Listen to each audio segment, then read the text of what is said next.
안녕하세요. 저는 40대의 평범한 여성이고 결혼한 지는 약 1년 정도 되었어요. 다들 평온한 추석 보내시길 바랍니다. 명절이 제 사연의 일부분에 해당되기에 또 모른 척 지나칠 수가 없어서 용기 내어 사연을 적어보려 해요. 사랑하는 사람을 만나 연애를 하고 결혼을 하기까지의 과정에 좋은 기억과 긍정적인 감정들만 가득하면 얼마나 좋을까요? 그러나 결혼은 현실이라고 그렇게 호락호락 하지도 않았고 너무 아프고 충격적인 기억들이 가득합니다. 남편과 저는 소개팅을 통해서 만났고 호감이 있다고 마음을 알고 서로 연애를 결심했어요. 연애를 할 때만 해도 참 좋았던 게 남편의 여행을 굉장히 즐겨하는 사람이라 덩달아 아름다운 방방곡곡 돌아다니며 좋은 추억을 쌓을 수 있었습니다. 캠핑도 즐겨 했었고 우리나라에 이런 곳이 있다고 싶을 정도로 아름다운 곳들만 데려가 줬어요. 그 덕분에 저는 보는 시야가 넓어졌고 그동안 참 재미없게 살았구나를 깨닫게 되었습니다.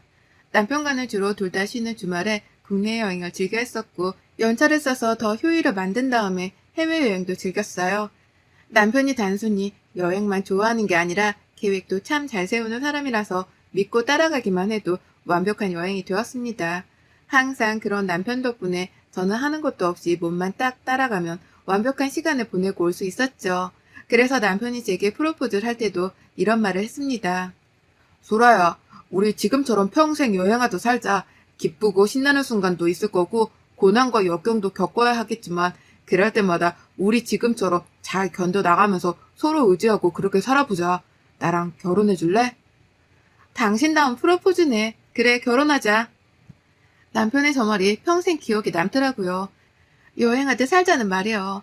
여행을 하다 보면 기쁘고 설렘이 가득한 순간들도 있지만 분명 예상치 못한 고난과 역경에 당혹스럽고 힘겨울 때도 있죠. 그렇지만 여행 중이니 평소보다는 더 좋은 감정으로 일을 해결하고 좋은 시간을 보내곤 했는데 그런 저희의 평소 생활에 비유한 남편의 프로포즈 멘트는 너무 귀했습니다. 이런 사람과 함께라면 정말 평생 여행하듯 즐기며 행복하게 살 수 있을 거라고 확신을 했어요. 그렇게 남편과 결혼을 했고 별 탈 없이 잘 살고 있었습니다. 그러던 어느 날 원래 차로 1시간 거리에 계시던 시부모가 저희 집 근처로 이사를 오신다고 했죠. 아, 소라니? 다름이 아니고 이사 소식 들었니? 네? 무슨 이사요? 뭐야, 동호한테 못 들었니? 우리 다음 주 수요일에 그 동네로 이사 가기로 했는데 동호가 깜빡했나 보구나. 수요일에 이사하는 거니까 그날 일 좀 미리 빼고 우리 이사 좀 도와줄래? 네? 어머님 갑자기 이사 결정을 하셨어요? 그 동네에서 정말 오래 계셨잖아요. 아, 며느리가 있는데 내가 왜 고생하나 싶어서 다들 며느리가 음식도 하고 이것저것 해서 가져다 주는데 나만 여전히 혼자 다 하는 게 너무 힘들더라고. 나도 이제 늙었잖니. 며느리가 차려주는 밥상이 먹고 싶기도 하고 다 같이 모여 살면 좋잖아. 아, 네, 그러셨군요. 우선 알겠습니다. 딱 저 얘기를 듣는데 불길함이 몰려왔습니다. 그동안 딱히 시집살이라고는 하지 않으셨던 시모인데 어디서 무슨 말을 들은 건지 작정하고 시집살이를 시키겠다고 마치 선포하는 느낌이었죠. 당장 다음 주에 이사를 오신다는 이 사실을 저만 몰랐다는 게 황당하기도 해서 남편에게 바로 연락을 했습니다. 여보, 어머님 아버님 다음 주에 이사 오신다며? 그런 중대한 사실을 왜 나한테 말을 안 해줬어? 이사 도우라고 일도 빼라고 하시던데 미리 말을 해줬어야지. 아, 맞다. 내가 당신한테 말을 안 했구나. 미안, 미안. 요즘 일 때문에 정신이 하나도 없어서 깜빡했어. 이미 이사 오시기로 한 거라 뭐 지금 알아도 미리 알아도 달라지는 건 없잖아. 말이 그래? 나한테 뭘 하시는 줄 알아? 대놓고 며느리로 부려먹겠다는 말씀하시던데 이건 시집살이 선포도 아니고 당황스러워 나 지금. 에이, 말만 그렇게 하시는 거지. 안 그러셔. 엄마가 언제 당신한테 이래라 저래라 한 적 있어? 없잖아. 걱정 마. 너무 태평하게 말하는 거 아니야? 아무튼 앞으로는 이런 일 듣자마자 꼭 바로 말 좀 해줘. 남편은 뭔가 본인 일이 아니라서 그런지 본인의 엄마라서 그런 건지 제 말을 대수롭지 않게 듣더라고요.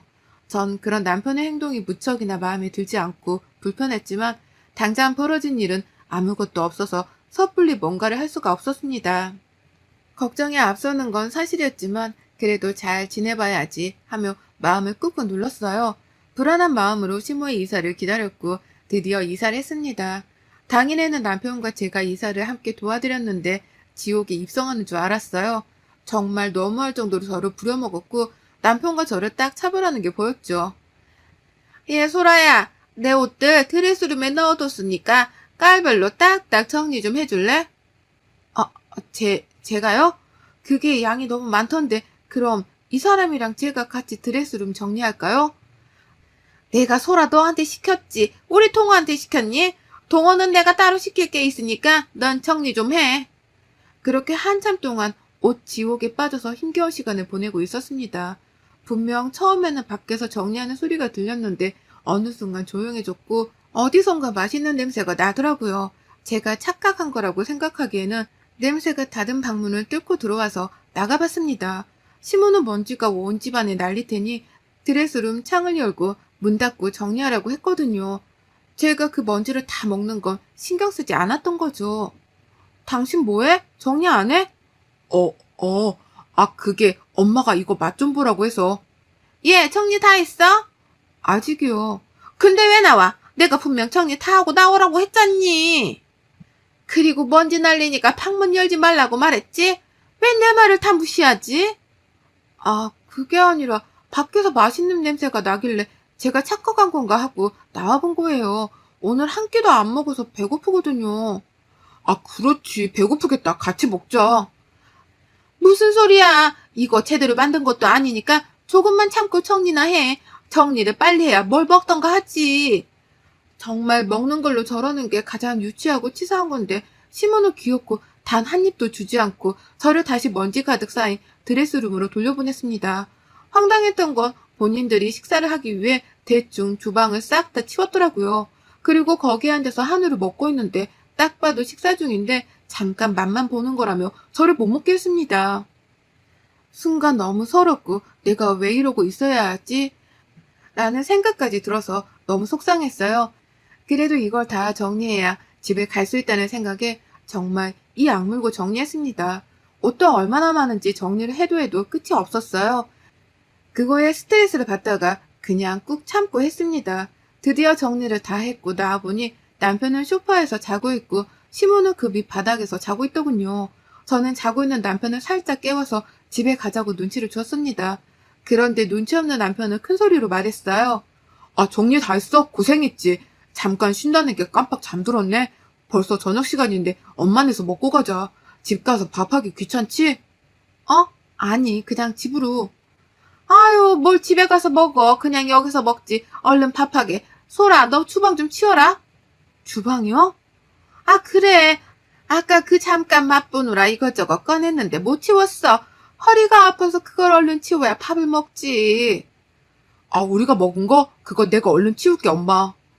에이, 무슨 소리야. 너 키우면서 언제 엄마가 주방일 하게 뒀어? 그런 거는 여자들이 다 알아서 할 일이니까 너는 잠자고 있어. 너 아직도 안 치우고 뭐하니? 그렇게 몸이 무거워서 뭘 해먹고 살 수나 있겠어? 저 여태 옷 정리하느라 허리 한번 제대로 펴지도 못했고 앉아서 쉬지도 못했어요. 어머님, 심지어 지금 저녁 시간인데 밥 한 숟갈 떠보지도 못했고요. 그런데 어머님이랑 이 사람이 한우 구워 먹은 것까지 제가 치워야 해요? 그거 좀 같이 먹자고 했더니 질색팔색 하시더니 왜? 치울 때는 또 저를 찾으세요? 죄송하지만 저 못하겠고 집에 가서 쉴게요. 저도 내일 출근하려면 좀 쉬는 게 맞지 않나요? 뭐야? 누가 들으면 내가 너 부려먹은 줄 알겠다. 얘가 아주 사람을 참네. 너도 도와주겠다고 와놓고는 왜 딴소리야? 집에 가서 먹든 말든 알아서 해라. 네, 부려먹으신 거 맞고요. 저는 집에 갑니다. 당신은 대리우드는 오늘 하루 내가 다 했으니 이제라도 효도하고 와. 여보, 소라야. 그렇게 가면 어떡해. 놔. 시끄러 진짜. 양심이 있냐? 저는 시모의 태도와 남편의 행동에 너무 화가 나서 뿌리치고 집으로 가버렸습니다. 아무리 이해를 해보려고 해도 도무지 이해할 수가 없었어요. 그리고 행동이 과했던 것도 사실이었죠. 그날 집으로 돌아와서 너무 배가 고파 라면을 끓여서 먹는데 왜 이렇게 서럽던지 울컥하더군요. 그리고 결심했습니다. 앞으로 이런 식으로 저를 괴롭힐 시모에게 절대 지지 않겠다고 말이죠. 한두 번 네 알겠다고 대답을 해주니 저를 만만하게 본 건지 본 모습을 딱 보이는 게 너무 소름 끼쳤거든요. 그 이후 저는 시모와 거리를 두고 지냈고 일이 바쁘다는 핑계로 시모의 부름에 응하지 않았습니다. 그러니 시모 입장에서는 화가 아주 단단히 났겠죠. 주말만 되면 집으로 와서 이거 해라 저거 해라 시키는 게 너무 승질이 났어요. 그래서 저는 남편에게 말했습니다. 이번 주말에 엄마가 집에 와서 밥 먹으래. 간 김에 고장난 것도 좀 봐주고 청소할 거 있으면 도와드리자. 그래, 당신은 거기 가서 어머님 도와드려. 나는 우리 집 가서 내 부모님 보고 도와드릴 거니까. 아, 정말 왜 그래? 언제까지 이럴 거야? 뭐가? 효도는 셀프야. 왜 나한테 대리효도를 바래? 내가 언제 당신한테 우리 엄마 아빠께 이렇게 해, 저렇게 해, 도와줘. 라고 말한 적 있어? 단 한 번도 없을 텐데. 난 늘 내가 했지. 당신한테 시킨 적 없어. 맞지? 아, 물론 그렇긴 한데 우리 집은 가깝고 처갓집은 멀잖아. 그걸 핑계라고 말하는 거야? 차라리 입이라도 다물지 그랬어? 정 떨어진다 정말.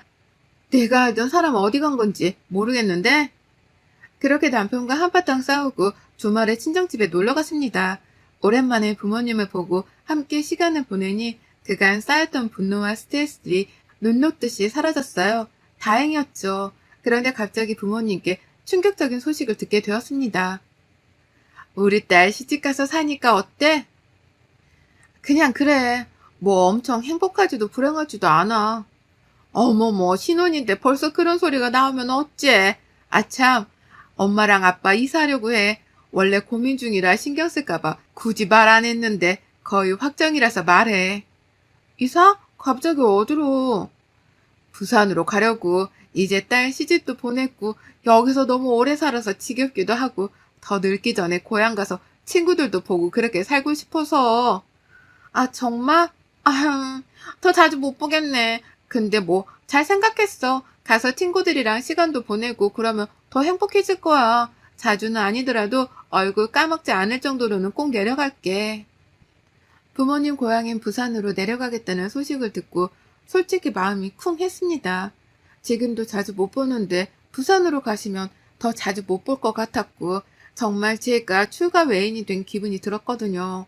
그래도 고향 가시면 지인들도 많으니 두 분 입장에서는 행복하실 것 같아서 마음이 놓였습니다. 그런데 이 문제로 남편과 파국을 맞을 줄은 상상도 못했어요.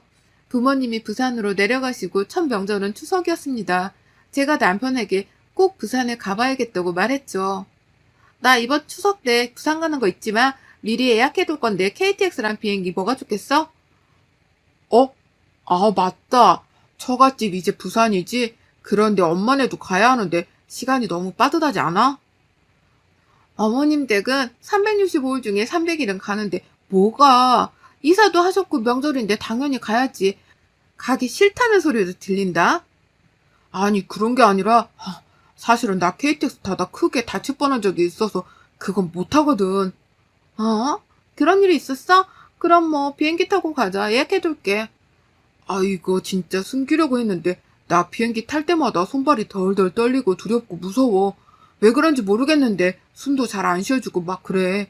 당신이랑 연애할 때는 그런 내 모습 싫어할까봐 숨겼거든. 뭐라고? 우리가 비행기를 몇 번 탔는데 갑자기 그게 무슨 소리야? 타자마자 기절하던 사람이. 그게 자는 척 연기를 한 거였어.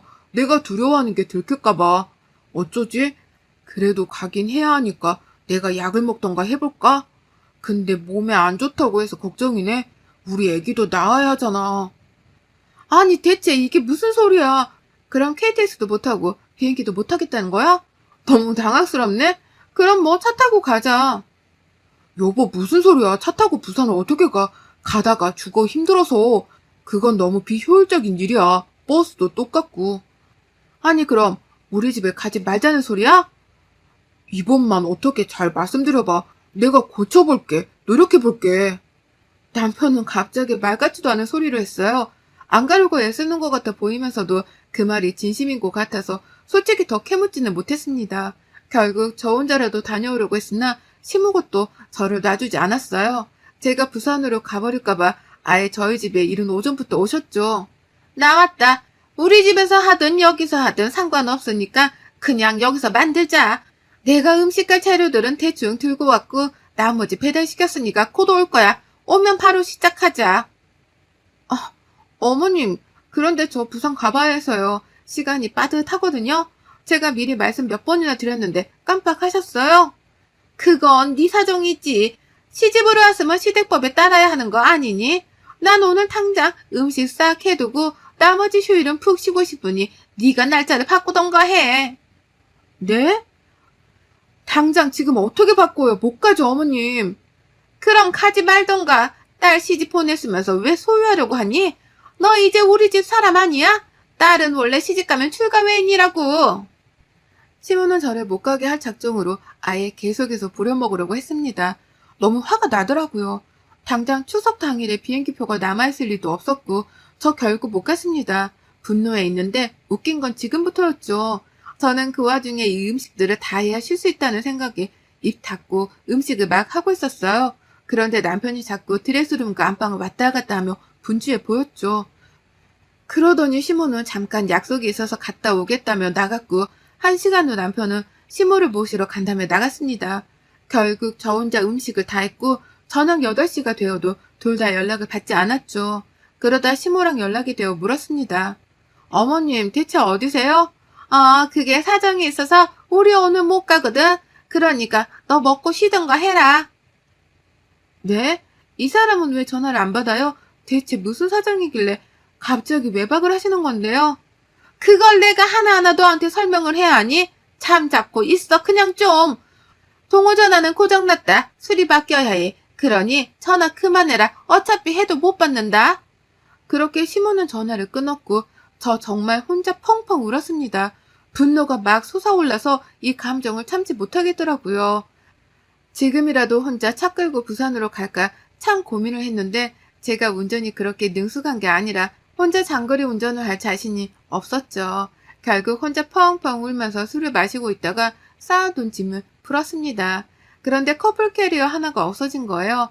남편이 사용하는 캐리어가 없었고 드레스룸을 자세히 보니 여름 옷들이 많이 비더라고요. 이상하다고 정말 생각만 했습니다.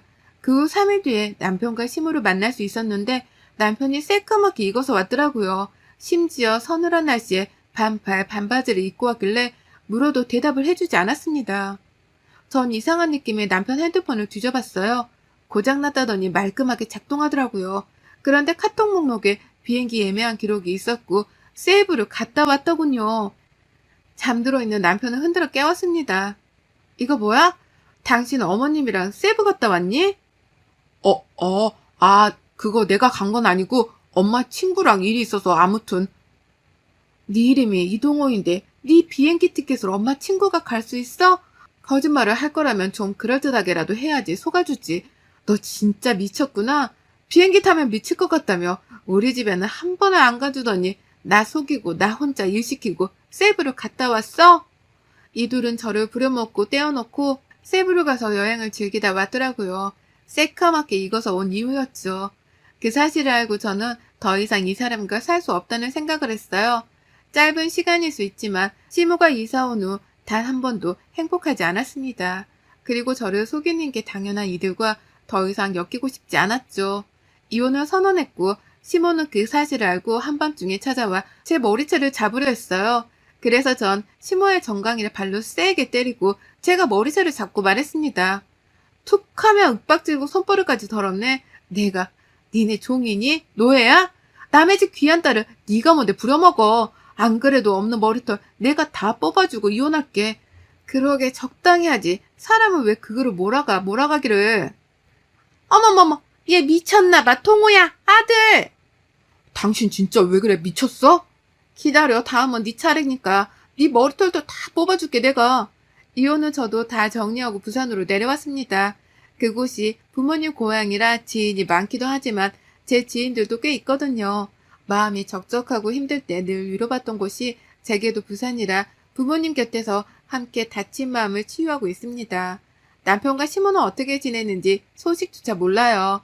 혼인기간이 짧았고 합의혼을 했던 터라 서로 따질 것도 없이 깔끔하고 아주 신속하게 이혼을 할 수 있었습니다. 어쩌다 저런 집에 시집을 갔을까 후회스럽지만 제가 자꾸 후회만 하면 마음이 더 지옥이라 그러지 않고 싶었어요. 그래서 후회는 이제 그만하고 앞으로의 제 삶을 제대로 살아보려고 합니다. 긴 사연 읽어주셔서 감사하고 여러분의 추석은 행복하셨나요? 부디 행복하셨길 바라며 마무리하겠습니다. 감사합니다.